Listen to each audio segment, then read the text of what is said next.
Para mim é um prazer muito grande poder estar aqui. Aliás, eu vou conversar com vocês durante alguns momentos sobre a oportunidade que Deus me deu de estar perto de pessoas que foram usadas por Deus para consolidar o meu ministério, pois foi um grande desafio chegar aí no mercado gospel, no ambiente dos crentes, certo? Com a linguagem mais despojada, com um humor um pouco mais intenso, com assuntos um pouco polêmicos, mexer com alguns tabus.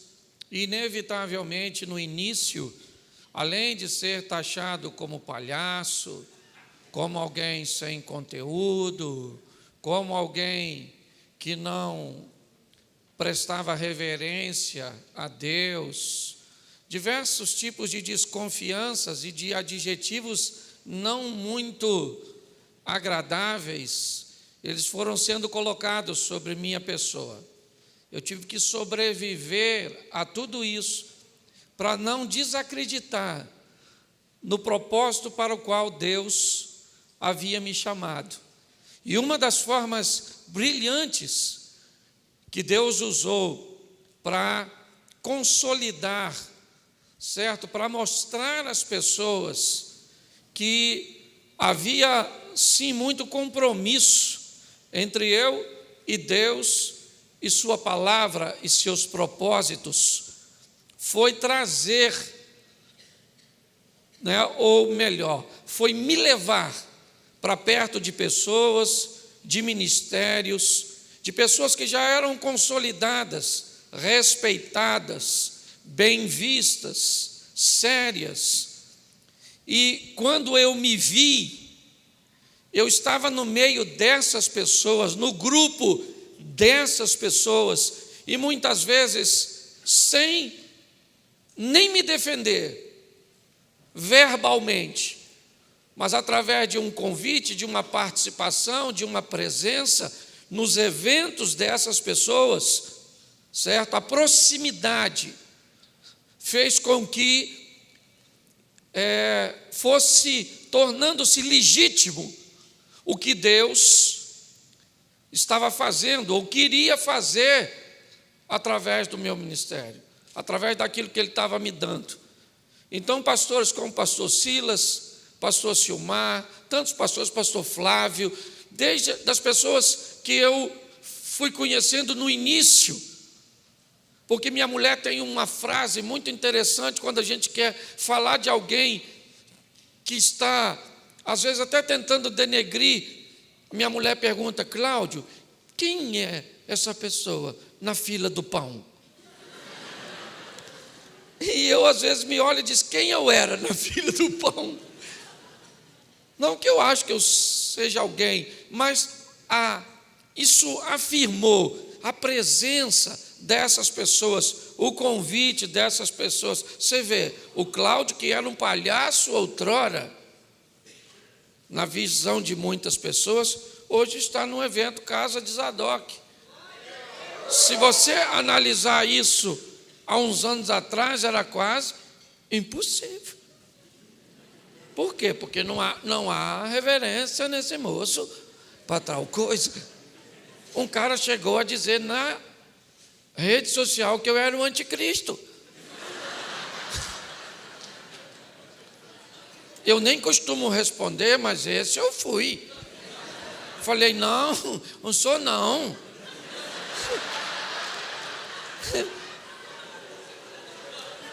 Mas como eu vi que ele parece não ter acreditado, eu postei lá embaixo, falei: querido, se eu for o anticristo, provavelmente você deve ser a besta.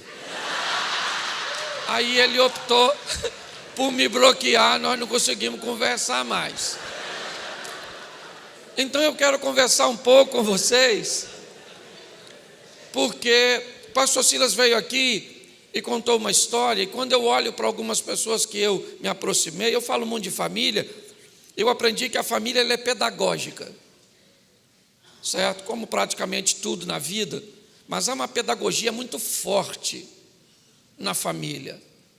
A didática que a família... Aliás, esse é o grande desafio de se viver a dois. Pessoas treinadas em lares diferentes, ou seja, em escolas diferentes. Um recebe um horário, outro recebe outro horário. Um tem o hábito de toda vez que vai comer, segura na mão e senta na mesa para agradecer pelo alimento.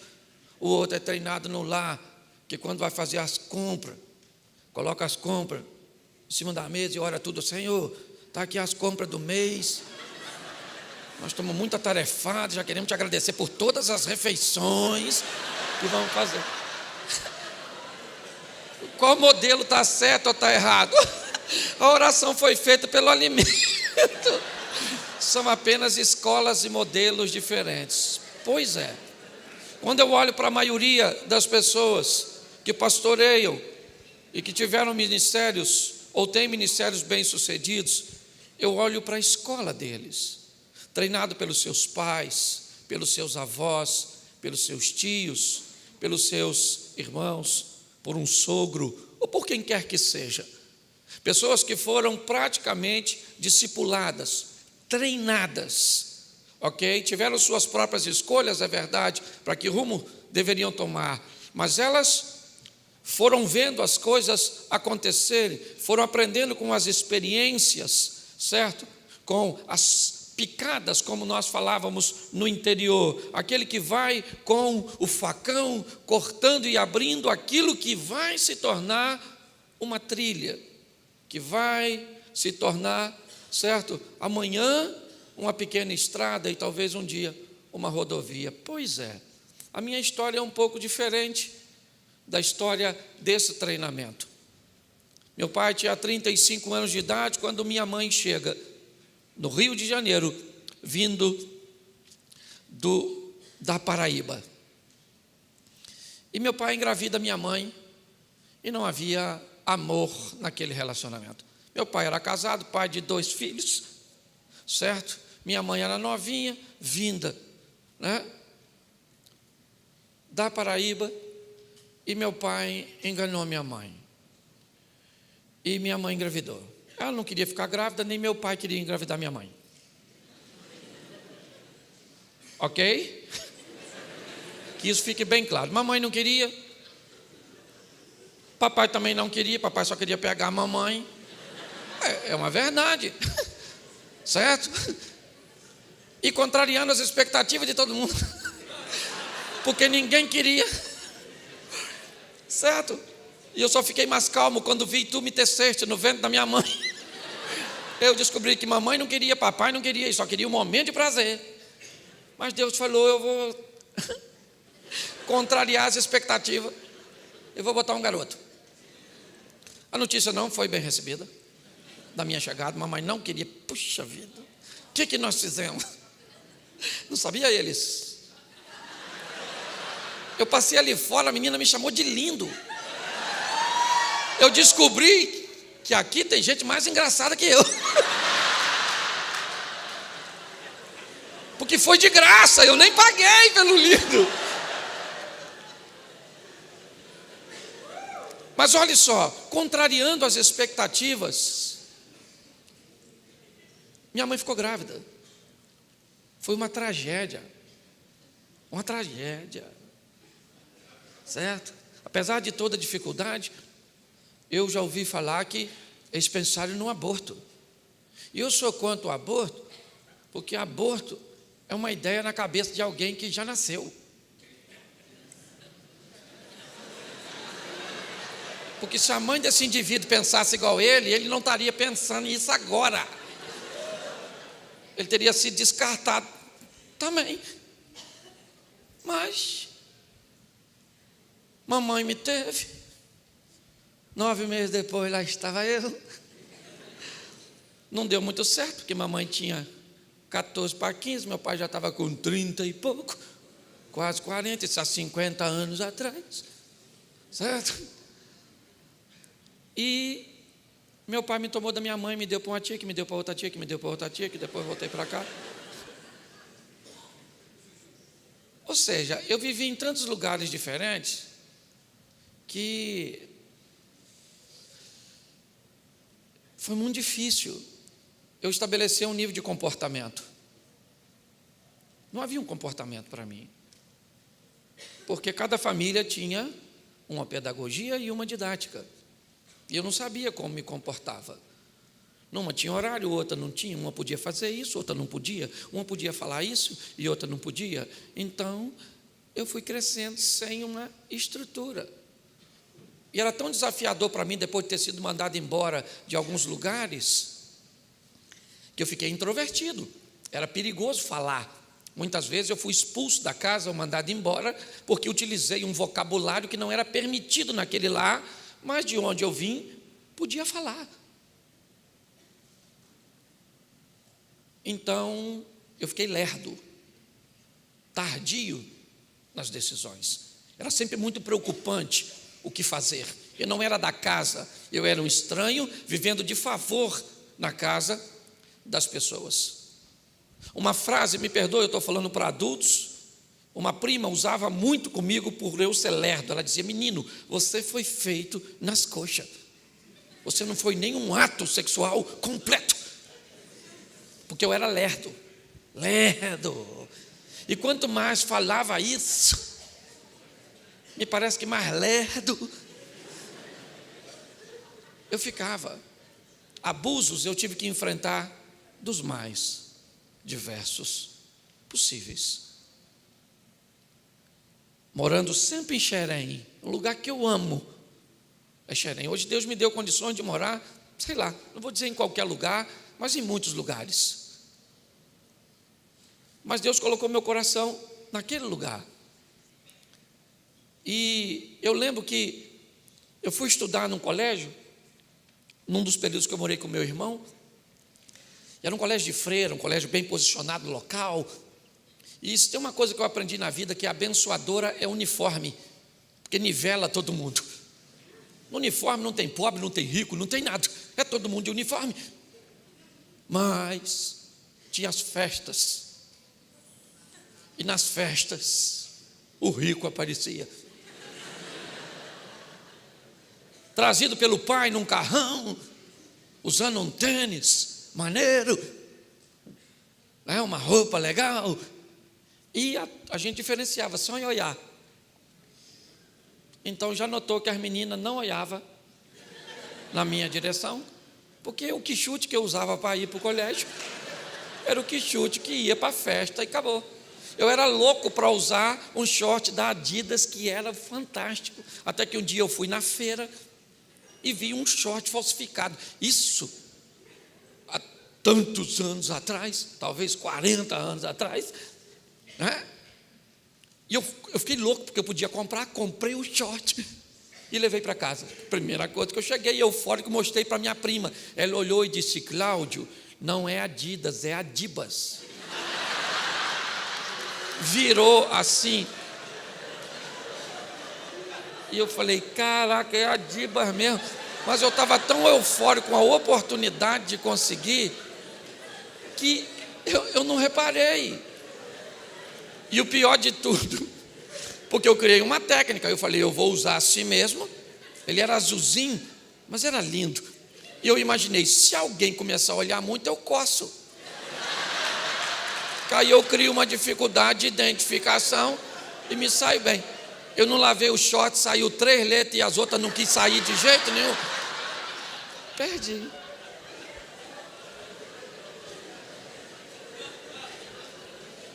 Pois bem, fiquei mais adolescentezinho e a vontade de namorar, ela apareceu.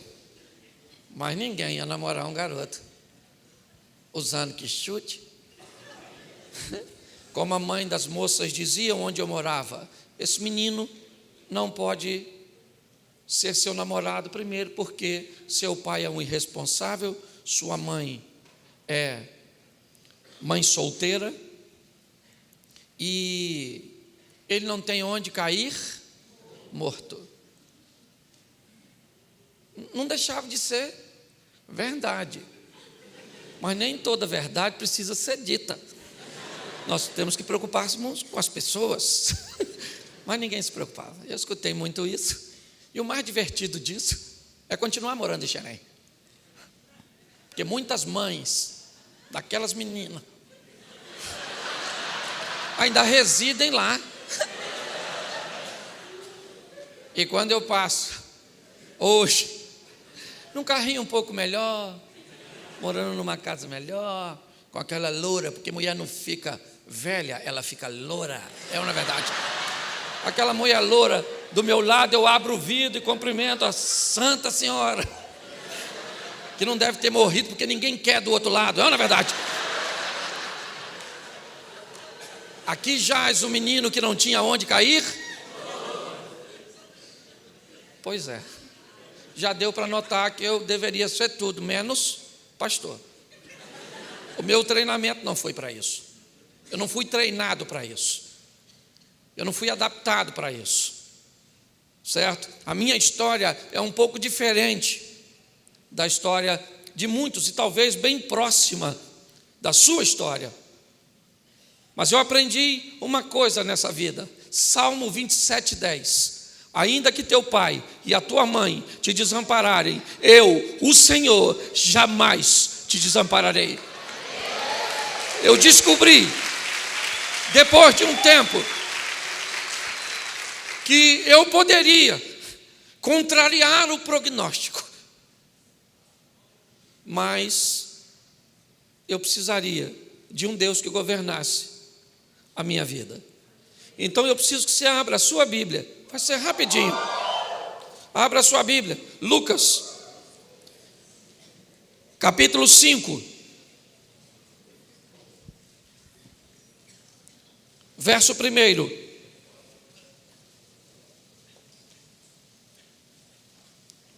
Amém? Certo dia, Lucas 5. Certo dia, Jesus estava perto do lago de Genezaré, e uma multidão o comprimia de todos os lados para ouvir a palavra de Deus. Viu à beira do lago 2 barcos, deixados ali pelos pescadores, que estavam lavando as suas redes. Entrou num dos barcos que pertencia a Simão, e pediu-lhe que o afastasse um pouco da praia. Então sentou-se e do barco ensinava o povo. Tendo acabado de falar, disse a Simão: vá para onde as águas são mais fundas, lancem as redes para a pesca. Simão respondeu: mestre, trabalhamos a noite toda e não pegamos nada, mas porque és tu quem está dizendo isso, vou lançar as minhas redes. Verso 8. Quando Simão Pedro viu isso, prostrou-se aos pés de Jesus e disse-lhe: afasta-te de mim, Senhor, porque sou um homem pecador. Pois ele e todos os seus companheiros estavam perplexos com a pesca que haviam feito, como também Tiago e João, filhos de Zebedeu, sócio de Simão. Jesus disse a Simão: não tenha medo, de agora em diante você será pescador. Eles arrastando seus barcos para a praia, deixaram tudo e o seguiram. Deixa eu conversar com vocês aqui sobre a história desse moço. Na ótica de Lucas, essa é a narrativa do primeiro encontro de Jesus com Pedro. Mas eu quero olhar para o ambiente emocional deste homem. Ele narra isso e vamos dar uma olhadinha no dia anterior a esse episódio. Pedro está preparando suas tralhas para pescar. Sua estrutura de pesca, ele não pesca por hobby, ele é um pescador profissional. Ele sustenta a sua família, sua casa, ele tem sócios, uma pequena cooperativa de pesca. Tem pescador aqui? A turminha que gosta de pescar, levanta a mão. Isso, pois é, todo mundo que pesca tem algumas expectativas. Primeiro, nós vamos sair para pescar peixe bom. Segundo, nós vamos sair para pegar muito peixe. E terceiro, nós vamos sair para pescar peixe grande. É ou não é? É assim que funciona. Bom, grande e muito. Principalmente para um cara que vai viver disso. Preparou tudo, saiu. Eu imagino um homem hábil. Não é à toa que Jesus chamou a base de sua equipe de pescador, porque a gente é acostumado a lidar com frustração, apto a lidar muitas vezes com um barco vazio, mas disposto a ir no próximo dia e tentar novamente. Pedro joga a rede aqui e não pega nada, joga ali e não pega nada, joga lá e não pega nada. Vamos lá naquele dia onde a gente pescou, jogou lá, também não pegou nada. E troca, vai agora você, tia, e também não pegou nada não. E joga outra aqui, hoje está ruim, hein? Hoje é dia do peixe e não do pescador. E aquela confusão toda, e pior, sabe o que está acontecendo? Enquanto ele está trabalhando, está amanhã. E se você conhece um pouquinho de pesca em água salgada, você sabe que se tem uma coisa que é difícil é fazer uma boa pesca de dia, ainda mais de manhã. Peixe bom, sai para pescar, grande, para comer à noite. E não pega nada, e está amanhecendo, não pega nada, e está amanhecendo. Amanheceu, eu imagino eles olhando para o fundo do barco. O que tem lá? Nada. Hoje não pegou nada, hein? Então vamos embora. Chega, puxou o barquinho. Nada no barco, nada. Eu imagino, né, os clientes chegando. E aí, Pedro? Hoje não pegou nada não, vai comprar no barco do outro. Nem vem olhar o nosso, que nós estamos com a raiva danada. Mas o engraçado é que eles não pegaram o peixe, mas a rede voltou suja. O texto diz que eles estão lavando as redes. Por duas coisas. Primeiro, se não lavar as redes, as malhas das redes apodrecem. E eles precisam lavar, porque de noite eles vão fazer o quê? Pescar de novo, querido. Por pior que tenha sido o seu ontem, a sua história, o prognóstico disseram a seu respeito, passou. Lave suas redes, senão elas vão apodrecer. Se você não tomar uma decisão de eliminar esses resíduos ruins, que podem apodrecer suas malhas, você não tem rede para pescar. Amanhã, lava esse troço, foi ruim, tem dia que eu lembro, eu ainda lembro as coisas que aconteceram comigo. Oh meu Deus, por quê? Aí eu passei a me perguntar, por que você não morreu? Porque não foi o suficiente para te matar. Bom, vida que segue. Lava essas suas redinhas. E Pedro está lá lavando e pensando o quê? Vou para casa, como um negócio bom, durmo para descansar e de noite eu volto para... Quando de repente quem é que vem dando um rolezinho na praia? Ele mesmo, o chefe dos crentes, Jesus. Vem Jesus dando um rolé, viu 2 barquinhos, entrou no barco de Pedro, que segundo, né, Lucas é o primeiro encontro, então se Pedro conhecia Jesus, era apenas, né, da fama que ele já tinha. Pedro entra no barco, Jesus entra no barco de Pedro e diz para Pedro assim, dá para botar o barco ali dentro d'água que eu vou dar uma pregadinha para o pessoal aqui. Pedro falou, vamos embora, né? Esse cara vem aí famoso, cheio de gente, é popstar, puxou o barquinho, ancorou, porque se não ancora o pessoal ia ter que ouvir Jesus andando. Então estabilizou o barco e Jesus começa. Por melhor que seja a mensagem, Pedro não dormiu a noite toda. Então está lá, igual você quando vai para a igreja no culto, para que Satanás sentou nas suas pálpebras, não é verdade? Aquele sono terrível. E Pedro está lá, Jesus está pregando, prega. E Pedro já deveria estar falando, amém. Amém. O moço prega para caramba, hein? Amém. Uma mensagem boa. Receber Jesus no barco. Acabou de pregar, Jesus falou, amém. Ô Pedro, vamos pescar? Aí Pedro não aguentou. Aí Pedro falou, vou logo falando para o senhor. Nós trabalhamos a noite toda. Entendeu? A noite toda nós não pegamos nada. Sabe o que é nada? A gente ia dormir. Jesus falou, não, leva o seu barquinho um pouquinho mais para o fundo aqui, que nós vamos pescar. Eu acho que... Pedro falou assim, bom, já que está no meu barco aqui, um cara famoso desse, ele quer assim, pescar, gosta de pescar é bom. Pedro era pescador. Hobby. Porque já vi que esse horário de chamar a gente para pescar, por isso que é carpinteiro. Não entende nada de pesca. Chega num determinado local, olha o que ele diz. Jesus disse assim, joga a rede. Pedro estava tão que Pedro falou, Vou jogar porque o senhor está mandando, que está limpinha, o senhor está vendo?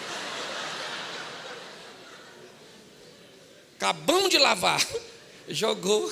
Quando o pego começa a puxar, eu acredito que muitos aqui entendem um pouquinho disso. Puf, você sente o peixe bater, né? Quem tem hábito com pescaria. Puf. E Pedro falou: ih.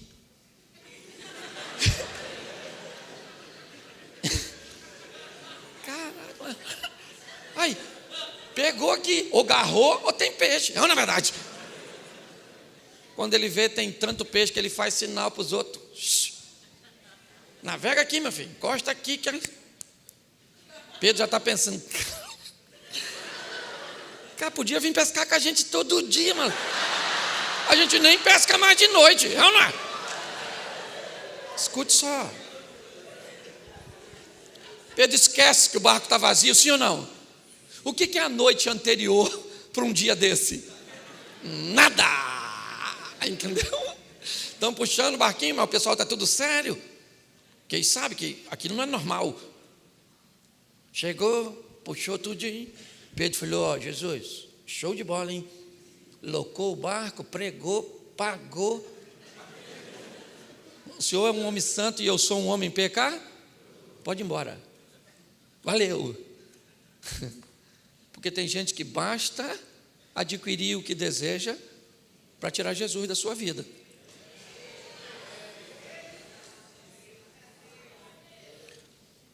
Pode ir embora. Falou, Jesus falou assim: não, rapaz, nem assim não. Eu não entrei na sua vida para viver com você um momento. Eu entrei na sua vida para viver com você uma história. Você não está entendendo? Eu vou fazer de você pescador de... Isso, Pedro sabia o que era pescar homem? Sim ou não? Por isso que ele vai ser treinado. Ele não foi preparado para aquilo, ele foi preparado para ser um pescador.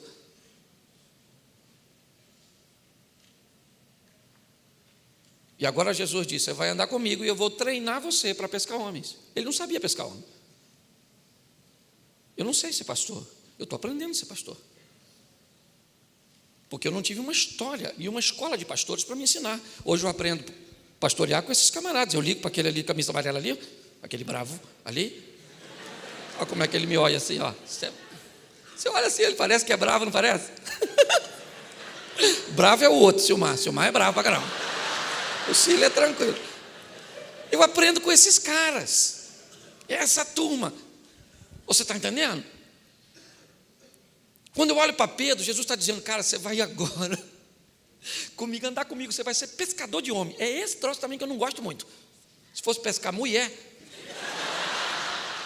pescador de homem, isso é só uma brincadeira, pelo amor de Deus. Ai. Hoje tudo que fala um homem me processa. Escute só. Deixa eu caminhar rapidinho com isso. Após esse episódio, Jesus é levado por Pedro até sua casa. Porque se você não tiver crédito em casa, vai ficar difícil. Um obreiro, quem trabalha para o Senhor. Esse dia um camarada que está subindo aí, está em ascensão, um ministério fantástico. Ele foi me apanhar no hotel, estava do lado da esposa, e ele me disse assim: pastor Cláudio, se o senhor tivesse que me dar um conselho, qual o senhor me daria? Eu disse para ele que essa mulher que está do seu lado seja sempre a sua fã número 1. Enquanto ela acreditar que você é quem você é porque você não é fake, você é verdadeiro. Então, Pedro leva Jesus para a sua casa. Isso aí, querido, porque a nossa vida começa em casa, ok? Se você é respeitado fora de casa e não é em casa, tem alguma coisa de errado. Conserta esse troço. Sua mulher tem que olhar para você e falar: esse camarada é o cara. Entendeu? Ela tem que ficar chateada contigo. Lógico, porque vida a dois não é troço fácil. Quem aqui não teve vontade de matar a mulher ou o marido? E teve até oportunidade de matar quando ele estava dormindo? É ou não é verdade? Você que não foi tão corajosa, louvado seja Deus. Mas escute só.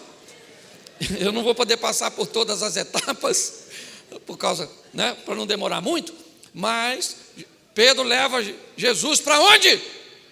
Para a casa dele. Jesus chegou lá, a sogra do Pedro estava doente, um milagre na casa do Pedro, certo? A sogra vem, serve aquela coisa legal, olha que beleza. Ninguém me tira a ideia de que Pedro já levou Jesus para a casa dele para curar a sogra. Porque se eu sei que eu tenho uma sogra doente e Jesus cura, eu vou levar Jesus na minha casa? A não ser que eu queira que ele cure a sogra. Jesus falasse, vou na sua casa, Pedro. Não, vamos ali na esquina mesmo, ali assim. Lá em casa não, lá em casa está muito bagunçado. Não. Se Jesus leva Pedro até a sua casa e sua sogra está doente, é porque provavelmente Pedro já estava afim que a velha ficasse curada para fazer uso de suas toxinas. É legal que vocês vão entendendo devagarzinho. Escute só. O que eu quero que você entenda é que vai haver uma história entre eles. Pedro vai viver coisas com Jesus que ninguém viveu, nem mesmo João. Pedro vai experimentar coisas fantásticas. Mateus capítulo 14, verso 22. Certo? Jesus diz aos discípulos assim, vão para o outro lado, entre no barco e vão para o outro lado, que eu vou ficar aqui para despedir a multidão, depois eu estou indo. Os discípulos entraram no barco e foram para o outro lado. O texto diz que o vento era contrário, dificuldade. Na quarta vigília da noite, Jesus vai andando em cima d'água, tu acredita? A partir de 3 horas da manhã, Jesus chega dando um rolé em cima d'água, literalmente tirando onda. Sim. Aquele montão de homem com medo.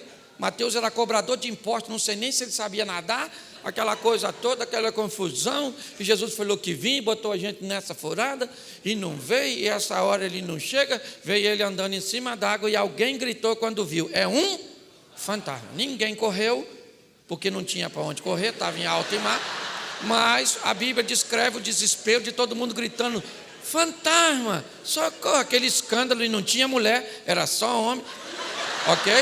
Escute aqui, olhe para mim.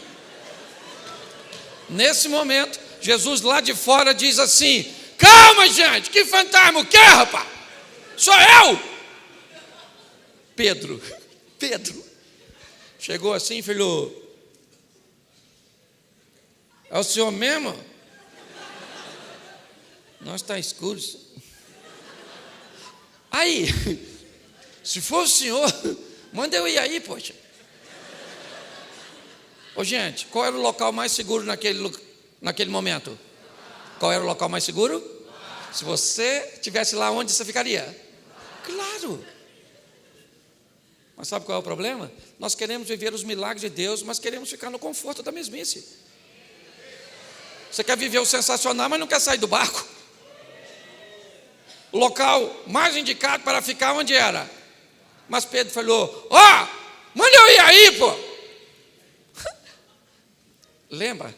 Lá atrás, Lucas, Tiago e João, sócio de Pedro.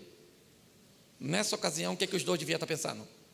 Deixa Pedro ir. Pedro não quer ir? Deixa ele ir. Alguém deve ter pensado, ele bebeu? Quando Deus mandar você fazer o que ninguém está fazendo, não espere que as pessoas te ovacionem e te sigam, porque às vezes a direção é para você, não é para o outro. Pedro diz, se é o senhor, manda eu ir aí. Jesus poderia falar, fazer o quê aqui? Jesus falou, vem Pedro, pode vir. E Pedro então desce do barco. E o pessoal que estava dentro do barco devia estar pensando o quê? Afunda. Sim, querido, é triste dizer isso, mas quem não sai do barco detesta ver você saindo.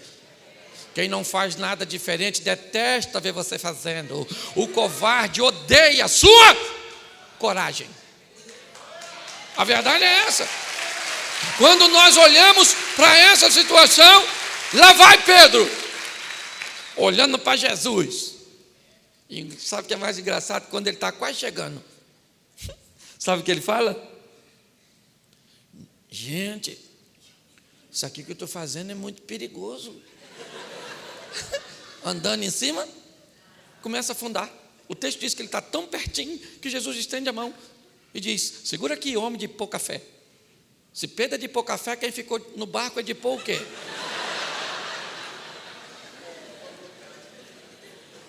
Pedro segura na mão de Jesus e os dois vão voltar para o barco. E o texto diz que quando os dois sobem no barco, o vento cessou. E o pessoal do barco falou: verdadeiramente, o Senhor é o Filho de Deus. Pedro deve ter falado: aí Jesus. Mas ninguém foi lá, né? Só eu que fui, né? Sabe o que eu imagino? Vamos imaginar um culto de domingo na igreja dos discípulos. 11 homens se levantando dentro da igreja dizendo um testemunho fantástico. Gente, queremos contar para você aqui que essa semana, gente, nós vimos 2 homens andando em cima d'água. 2. Aí Pedro falou: eu posso falar? Só para deixar registrado, um era eu. Porque quem sai do barco conta milagres a respeito de si mesmo, enquanto quem fica no barco só conta milagres a respeito dos outros. Você tem que decidir quem que você quer ser nessa vida, querido. Se você quer contar seus milagres, se você quer contar os milagres dos outros. Amém? Agora você tem que aprender, para andar com Jesus não é fácil não. Olha uma experiência de Pedro. Quem dizeis vós ser o filho do homem? Todo mundo falou. E aí Jesus falou: e tu, Pedro? Ele falou: tu? O Senhor é o Cristo, o Filho do Deus vivo. Jesus falou: bem fizeste tu, Simão, que não respondesse a carne e o sangue, mas sim o Espírito do meu Pai que está em você. Eu imagino Pedro falando: aí, mano, pensa o recipiente aqui, quem está dentro? Porque Jesus tinha uma maneira muito legal. Acertou, elogiava: bem fizeste tu. Pedro continuou lá, ao invés de ir trabalhar. Jesus falou: mas eu vou morrer, sofrer. Pedro falou: que é isso? Faz isso não, aí não, poxa. Jesus falou: para trás de mim, Satanás. O discípulo deve ter falado: ó, o recipiente aí. Que você vai andar com eles, você vai ter que entender uma coisa: se é para ser elogiado, você vai ser. Se é repreendido, você vai ser. Ou então não queira andar com ele, porque ele não faz média com ninguém. Andou na linha, não andou, acabou, querido. E Pedro é uma grande lição. Ele era dos extremos. Quando Jesus disse que vai morrer, ele falou: olha, ainda que todos te abandonem, eu morro contigo. Eu imagino Jesus falando: difícil, Pedro, difícil. Cara, lidar com Pedro, nossa, difícil. Jesus foi preso, todo mundo rapou fora. E Pedro foi acompanhando Jesus de longe. Lucas narra isso no último momento, quando Pedro nega Jesus pela 3ª vez e o galo canta. Se tinha uma coisa que Pedro não gostava, era o número 3 e galo. Porque toda madrugada o galo lembrava Pedro: você traiu, Pedro. Alguma coisa desse tipo. É a emoção. O galo cantou. O texto diz que Jesus está olhando para Pedro de longe. Lucas 22. Ah, Pedro, não me conhece, não sabe quem eu sou. Muito bem. Pedro ficou chateado. Bem chateado. Bem chateado. A ponto de voltar a pescar. Eu aprendi uma coisa muito interessante com Eliseu, até preguei ontem de manhã. Quando Eliseu vai se tornar aprendiz e auxiliar de Elias, ele se despede dos pais, mata os 2 bois, taca fogo. E na verdade o que ele está dizendo é: eu estou eliminando tudo aquilo que me prenderia aqui, porque eu não tenho mais para onde voltar. Se Pedro tivesse vendido o barco, desfeito do barco, afundado o barco, ele não teria um barco para voltar. Você quer caminhar com Deus? Nunca deixe um plano B, pois ele não existe, é só o A. Para nós que vamos andar com Deus, não há rota de fuga, não há saída de emergência. Pedro ainda tem um barco, então ele diz, no final do Evangelho de João, capítulo 21, eu vou pescar. Eu vou voltar para a minha vida antiga. Depois de todas as experiências, de tudo que ele viveu. Pedro talvez fosse alguém que não seria o mais qualificado para desempenhar aquilo. O histórico dele não era dos melhores. Mas Jesus aparece na praia com a fogueirinha e uns peixinhos. E quando eles estão chegando, Jesus ainda ajuda na pesca de novo.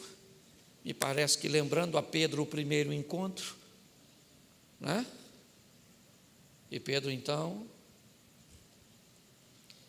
pula do barco quando João sinaliza é o Senhor, e vem, a turma chega como peixe. E Jesus diz a Pedro: você me ama, Pedro? Os discípulos devem ter pensado, nós lembramos o dia que ele disse que amava o Senhor a ponto de morrer. Pedro,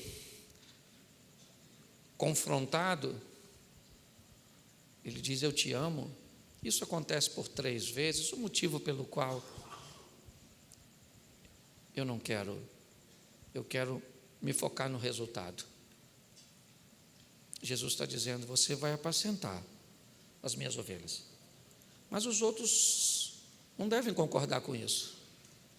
Pois é, os outros não são dono das ovelhas. O dono sou eu.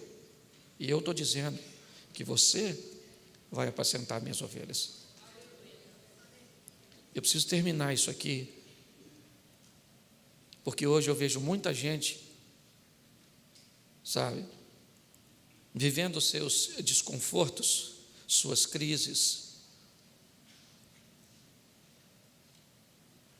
Hoje, o pastor Silas entende muito bem isso. Você com um ministério itinerante, um pastoral bem sucedido, é só ter uma crise em um que você diz que não precisa dele cair para o outro. Ele é bem mais maduro, curtido do que eu. Mas se eu tenho um problema na igreja, eu falo também, eu não preciso da igreja. Eu tenho um ministério itinerante bem sucedido. Eu largo isso tudo e vou pregar pelo Brasil afora. Aí eu tenho um problema na itinerância, eu digo: eu não preciso disso. Eu tenho uma igreja lá que me ama, que me quer, que me recebe. Então volta e meia, eu estou lá, itinerante. Mas talvez você nem isso tenha. Pastor, é só a igreja mesmo. Pensa numa igreja difícil. Você acha que é só a sua? Deixa eu te lembrar uma coisa. O pastor dá sua vida pelas ovelhas. Você tem que amar a ovelha. Mas me dá o texto que a ovelha dá a vida pelo pastor. Pastor, não fala isso, pastor. Falo e falo. Porque o prêmio não vem da ovelha. O prêmio vem do dono da ovelha. Eu gosto de Davi quando Davi vai enfrentar o leão e o urso, porque ele diz o quê? A ovelha era dele? Não, a ovelha era do pai dele. E ele falou para o leão: aí, leão, aqui não, maluco. A ovelha nem é minha, mas do papai, e não vai levar não. O leão encarou, Pedro matou o leão, o urso desavisado não apareceu lá. Pedro falou: não quero problema com Greenpeace, não é verdade? Esse negócio aí, ó, já tem um óbito aí. Já não sou mais réu primário, não é verdade? Ele lutava para defender uma ovelha que não era dele. Deixa eu falar uma coisa para você, querido. Eu sei que muitas vezes na nossa liderança tem dia que a gente quer matar as ovelhas, é tudo. Tem culto fúnebre que dá vontade da gente orar, Senhor!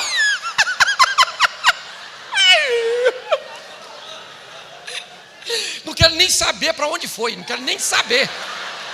O importante é que foi, louvado seja Deus. Tem dia, e isso não é para você, não é para a igreja pequena, não é para 50 membros, 5 mil membros, isso é para pastor. A gente anda assim durante o dia, vai no inferno, no céu. Quanto maior for o número de ovelhas que você apacenta, mais gente durante o dia dorme chateado com você. Então não queira crescer muito não. Mas é divertido, gente. É legal. Porque nós vamos receber um prêmio do dono das ovelhas. Pode ter certeza. Então vamos trabalhar com amor. Cuidar desse povo. Um povo muitas vezes carente. Um povo muitas vezes que não sabe discernir uma informação. Ruimzinho mesmo. Então, sorria mesmo. Você está rindo e nem feliz você está. Mas você está rindo. Então eu queria que você ficasse de pé. Fica aí, porque está terminando aqui. Fica aqui, fica aí. Isso, feche seus olhos, pode fechar. Que ninguém vai pegar nada seu. Eu sou carioca, mas sou convertido. Feche seus olhos. Feche seus olhos.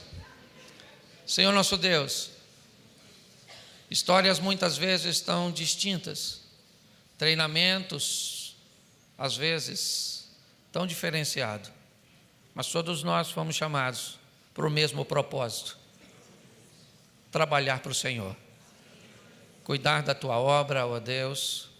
Em nome de Jesus, muito obrigado, pois o Senhor conhece a realidade de cada um e, na verdade, um trabalho como esse tem por propósito treinar pessoas, oferecer às pessoas ferramentas, experiências, ó Pai, e informações que possam ajudá-las no cumprimento do propósito que o Senhor tem para cada um. Hoje é apenas o início, ó Deus, e amanhã sabemos que grandes coisas o Senhor ainda tem para realizar neste lugar. Continua conosco, Senhor, pois somos totalmente dependentes e carentes de Ti. Te damos graças. Muito obrigado pela presença do Teu Espírito Santo, ó Deus. Te agradecemos pela morte de Teu Filho Jesus por nós, porque o Senhor é o Deus Todo-Poderoso. Você pode dizer amém?